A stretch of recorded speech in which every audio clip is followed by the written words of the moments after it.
ओम नमः शिवाय। पुत्रदा एकादशी, यह श्रावण महीने की शुक्ल पक्ष की एकादशी को पुत्रदा एकादशी कहते हैं। इसका व्रत करने से मनुष्य की सब मनोकामना पूर्ण होती है। इसकी कथा इस प्रकार है। धर्मराज युधिष्ठिर बोले कि हे भगवान, अब आप मुझे श्रावण महीने के शुक्ल पक्ष की एकादशी की कथा सुनाइए। इस एकादशी का नाम तथा इसकी विधि क्या है, सो सब कहिए। श्री मधुसूदन बोले, हे राजन, आप अब शांति पूर्वक श्रावण महीने के शुक्ल पक्ष की एकादशी की कथा सुनिए। इस कथा में श्रवण मात्र से ही वाजपेयी यज्ञ का फल मिलता है।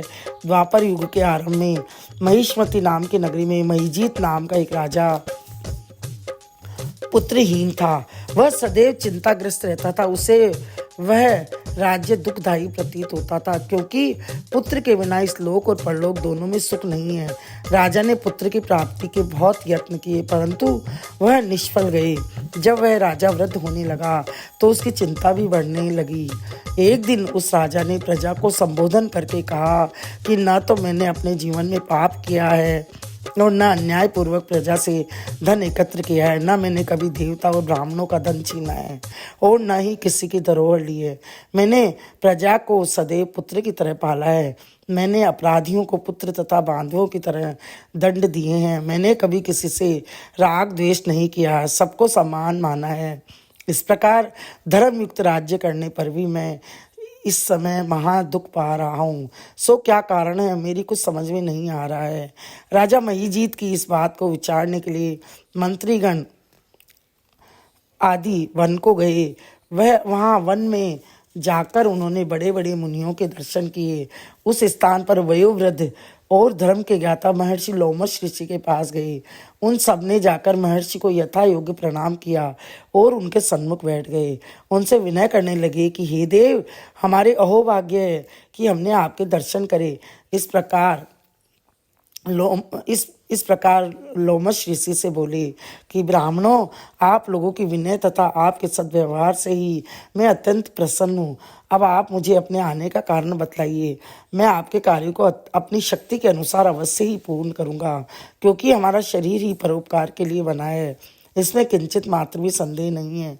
लोमश ऋषि के ऐसे वचन सुनकर सब बोले कि हे महर्षि, आप हमारी समस्त बातों को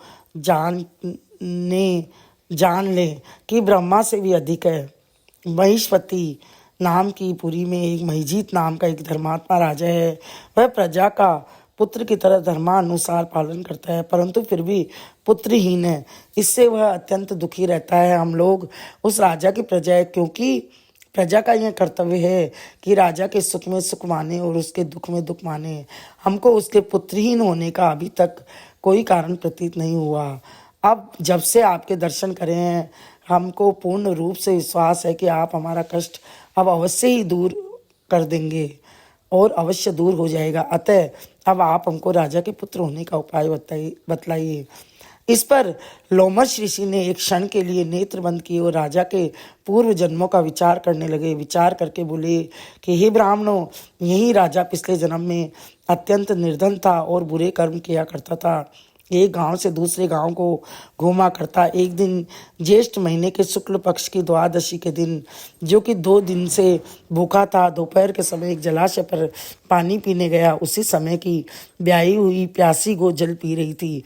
राजा ने उसको प्यासी ही हटा दिया और स्वयं जल पीने लगा। हे ब्राह्मणों, इसलिए राजा को यह दुख भोगने पड़े। एकादशी के दिन भूखा रहने से उसको राजा होना पड़ा और प्यासी गो को हटाने से पुत्र के वियोग का दुख भोगना पड़ा। इस पर सब लोग बोले कि हे महर्षि, शास्त्र में ऐसा लिखा है कि पुण्य से पाप नष्ट हो जाते हैं, इसलिए कृपा करके आप राजा के पूर्व जन्म के पाप नष्ट होने का उपाय बतलाइए, क्योंकि इस पाप के क्षय होने से पुत्र रत्न की उत्पत्ति होगी। ब्राह्मण के ऐसे वचनों को सुनकर लोमश ऋषि बोले कि हे ब्राह्मणों, यदि श्रावण महीने की शुक्ल पक्ष की पुत्रदा एकादशी का तुम सब लोग व्रत करो और रात्रि को जागरण करो और उस व्रत का फल राजा को प्रदान कर दो, तो तुम्हारे राजा को पुत्र रत्न पैदा होगा। मंत्रियों सहित समस्त प्रजा महर्षि लोमश ऋषि के वाक्यों को सुनकर प्रसन्नता पूर्वक अपने नगर को वापस आई। उन सब लोगों ने श्रावण महीने के शुक्ल पक्ष की पुत्रदा एकादशी को लोमश ऋषि के आज्ञा अनुसार विधि पूर्वक व्रत किया और द्वादशी को उसका फल राजा को दिया। उस पुण्य के प्रभाव से रानी ने गर्भ धारण किया और उसके 9वें महीने पश्चात उसके एक अत्यंत तेजस्वी पुत्र रत्न उत्पन्न हुआ, हीराजन। इसलिए इस एकादशी का नाम पुत्रदा पड़ा। जो मनुष्य पुत्र रत्न को प्राप्त करना चाहते हैं उन्हें इस एकादशी का विधि पूर्वक व्रत करना चाहिए। इस व्रत के प्रभाव से इस लोक में सुख और परलोक में स्वर्ग मिलता है। बोलिए शंकर भगवान की जय, राधा गोविंद भगवान की जय।